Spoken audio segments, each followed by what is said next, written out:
Gaming on a beast like this is always nice, but sometimes we want something mobile, something that we can carry with us that we know will always get the job done. This is the 2023 model of Gigabyte's Aorus 15, a reasonably priced laptop that comes in quite a few flavors. The one we've got our hands on is the i7 model that also comes equipped with a pretty powerful 4070 8GB GPU, although we'll dig into the specs a little bit later. First, we've got to get this thing out of the box. I must give it to Aorus. They put a decent amount of effort into the unboxing experience. It's something you'll probably only do once, but the extra detail really makes it feel nice and special. The build quality itself is pretty solid, especially for only being 21mm thick. The only real flaw I personally found is the aluminium on the top of the laptop flexes quite a bit.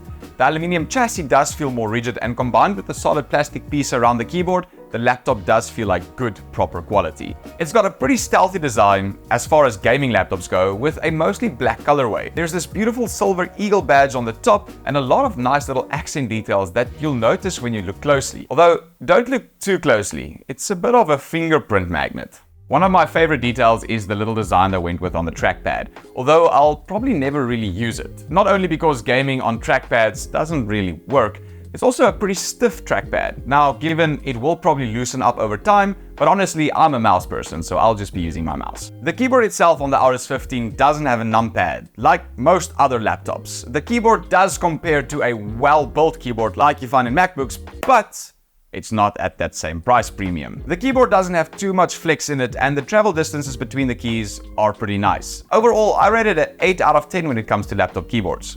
That's pretty good. The keyboard is RGB backlit, and speaking about RGB, they've also added a little accent strip under the screen, which along with the 3-zone keyboard can be adjusted in the Gigabyte software. And speaking about nice colors, it's got a Quad HD IPS panel with a refresh rate of 165Hz. Its colors look great. I definitely think it'll be more than good enough for editing work or anything else you need really good color accuracy for.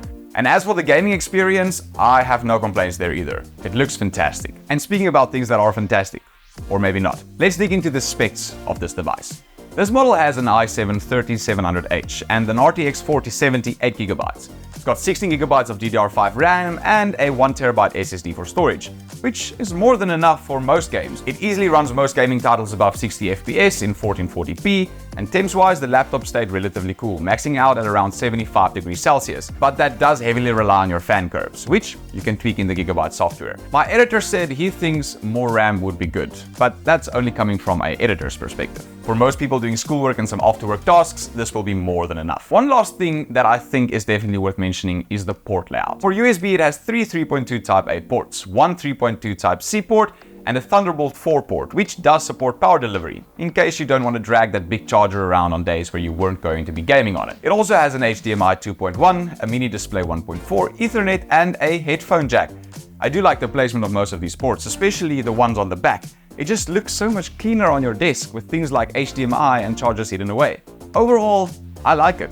It's not horribly expensive, it looks good, it performs well. It's not the pinnacle of gaming laptops, but it's definitely worth the price. So if you've been looking for a laptop that does both gaming and looks professional and is affordable, this might be the one for you.